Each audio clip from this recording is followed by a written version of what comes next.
जय श्री कृष्णा। श्री कृष्ण जी इस अध्याय में कहते हैं कि क्या किया जाना चाहिए और क्या नहीं किया जाना चाहिए। इसका निर्णय करने का अधिकार केवल वेद शास्त्रों को ही माना जाता है।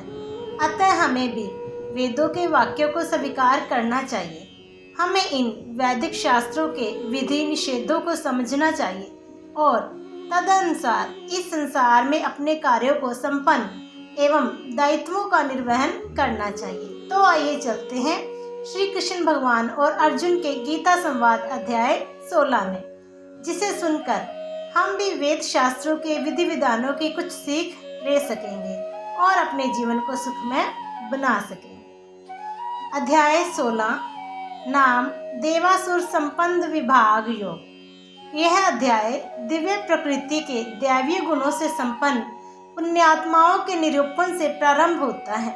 आगे इससे आसुरी गुणों का वर्णन किया गया है, जिनका अति सतर्कता के साथ त्याग करना चाहिए, क्योंकि ये आगे आत्मा को पुनः अज्ञानता और संसार अर्थात जीवन और मृत्यु के चक्र की ओर खींचते हैं। श्री कृष्ण इस अध्याय का समापन करते हुए कहते हैं कि क्या किया जाना चाहिए और क्या नहीं किया जाना चाहिए। इसका निर्णय करने का अधिकार केवल वेद शास्त्रों का ही माना जाता है। अतः हमें भी वेदों के वाक्यों को स्वीकार करना चाहिए। हमें वैदिक शास्त्रों के विधि निषेधों को समझना चाहिए और तदनुसार इस संसार में अपने कार्यों का निष्पादन और दायित्वों का निर्वहन करना चाहिए। आगे परम पुरुषोत्तम भगवान ने कहा, हे भरतवंशी, निर्भयता, मन की शुद्धि, आत्मिक ज्ञान में दृढ़ता, दान, इंद्रियों पर नियंत्रण, यज्ञों का अनुष्ठान करना, धार्मिक पुस्तकों का अध्ययन करना, तपस्या और स्पष्टवादिता, अहिंसा, सत्य, क्रोधहीनता, त्याग, शांति प्रियता, दोषारोपण से मुक्त, सभी जीवों के प्रति करुणा का भाव, लोभ से मुक्ति, लज्जा, अस्थिरहीनता, शक्ति, क्षमाशीलता, धैर्य, पवित्रता, किसी के प्रति शत्रुता के भाव से मुक्ति और प्रतिष्ठा की इच्छा से मुक्त होना, ये सब दिव्य प्रकृति के संपन्न लोगों के दैवीय गुण हैं। यानी कि ये गुण जिस भी इंसान में है वह दैवीय गुण से संपन्न है। आगे भगवान कहते हैं, हे पार्थ पुत्र, पाखंड, घमंड, अभिमान, क्रोध, निष्ठुरता, अज्ञानता, यह सभी असुरी स्वभाव के गुण हैं। दैवीय गुण मुक्ति का कारण बनते हैं और असुरी गुण बंधन का कारण माने जाते हैं। हे पांडुपुत्र अर्जुन, तू शोक मत कर, क्योंकि तू दैवीय गुणों से युक्त होकर उत्पन्न हुआ है। हे अर्जुन, इस संसार में उत्पन्न सभी मनुष्य के संवाद दो प्रकार के ही होते हैं, एक दैवीय स्वभाव और दूसरा आसुरी स्वभाव। उनमें से दैवीय गुणों को तो विस्तार पूर्वक कह चुका हूँ, अब तो आसुरी गुणों को भी मुझसे सुन ले। आगे भगवान कहते हैं, आसुरी स्वभाव वाले मनुष्य यह नहीं जानते कि क्या करना चाहिए क्या नहीं करना चाहिए। वह न तो बाहर से और न अंदर से पवित्र होते हैं।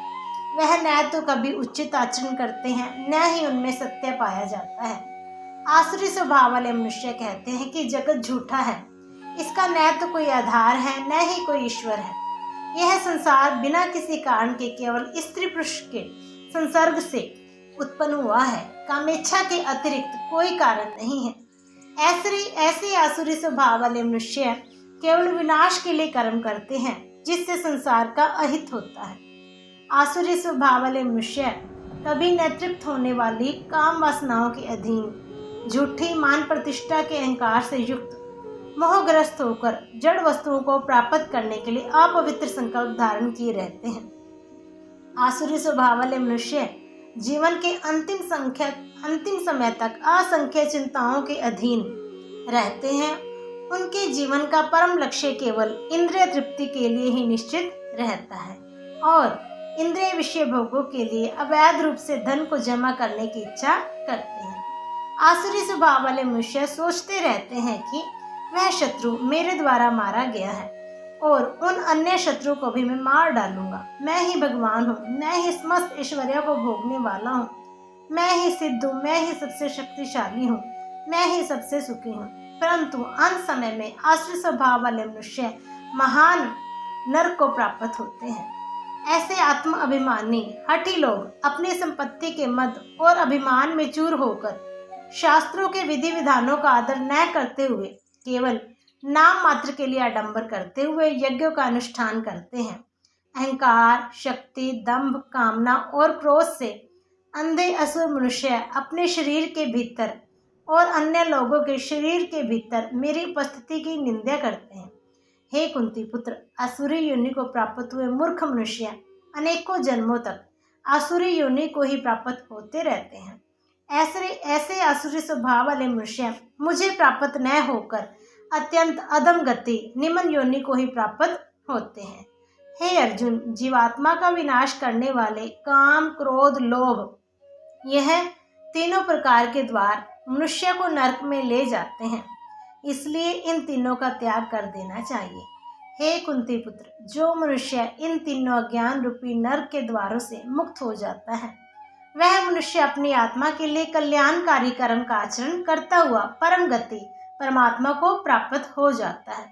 जो मनुष्य कामनाओं के वश में होकर शास्त्रों की विधियों का त्याग कर अपने ही मन से उत्पन्न की गई गतिविधियों से कर्म करता रहता है वह मनुष्य न तो सिद्धि को प्राप्त कर पाता है, न सुख को प्राप्त कर पाता है और न परम गति को ही प्राप्त करता है।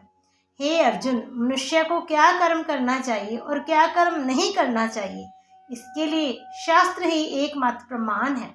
इसलिए तुझे इस संसार में शास्त्र की विधि को जानकर ही कर्म करना चाहिए।